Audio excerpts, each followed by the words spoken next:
వృశ్చిక రాశి వారికి ఈ వారం గ్రహస్థితులు సానుకూలంగానే ఉండబోతూ ఉన్నాయి. ప్రత్యేకించి ఈ వారంలో అంటే గత వారాలతో పోల్చుకుంటే ఈ వారంలో రవిగ్రహము, శుక్రగ్రహము ఎక్కువగా ఈ రాశి వారికి అనుకూలించేటువంటి గ్రహాలు. చంద్రుడితోటి కలుపుకొని 3. మరి ఆ రవి వారం చివరిలో మారేటువంటి పరిస్థితులు ఉన్నాయి. రవి యొక్క బలం తగ్గిపోతుంది. అప్పుడు కేవలం శుక్రచంద్రుల యొక్క బలం మీద మాత్రమే ఆధారపడాలి.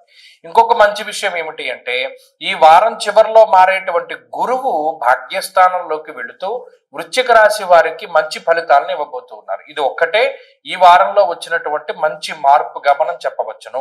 అంటే రవి వ్యయంలోకి వెళుతూ ఉన్న వారం చివరిలో గురువు యొక్క బలం వస్తూ ఉన్నది కాబట్టి అటు ఆర్థిక పరమైన విషయాలు, ఉద్యోగానికి సంబంధించిన విషయాలు, కుటుంబ సంబంధమైనటువంటి వ్యవహారాలు, ముఖ్యంగా ఆరోగ్యానికి సంబంధించిన విషయాలు అవన్నీ కూడా ఈ రాశి వారికి కొంత అనుకూలంగా ఉండడానికి ఎక్కువగా అవకాశం ఉంటుంది. అంతేగాక ప్రత్యేకించి ఈ వారంలో ఉండేటువంటి విషయాలు ముఖ్యంగా వృశ్చిక రాశి వారికి సంబంధించినటువంటి ఉద్యోగ వ్యాపారాలకి సంబంధించినటువంటి విషయాలు అవి కూడా ఈ వారంలో ప్రభావితం అవుతాయి. అనుకోకుండా ప్రమోషన్లు రావడము, అనుకోకుండా ఏదైనా ఒక మంచి జరగడము, లేదా మీకు ఏదైనా కీలకమైనటువంటి పదవీ బాధ్యతలు, సామాజికంగా ఏదైనా ఒక గుర్తింపు, ఇటువంటివన్నీ కూడా జరగడానికి ఈ వారంలో ఛాన్స్ ఉంటుంది.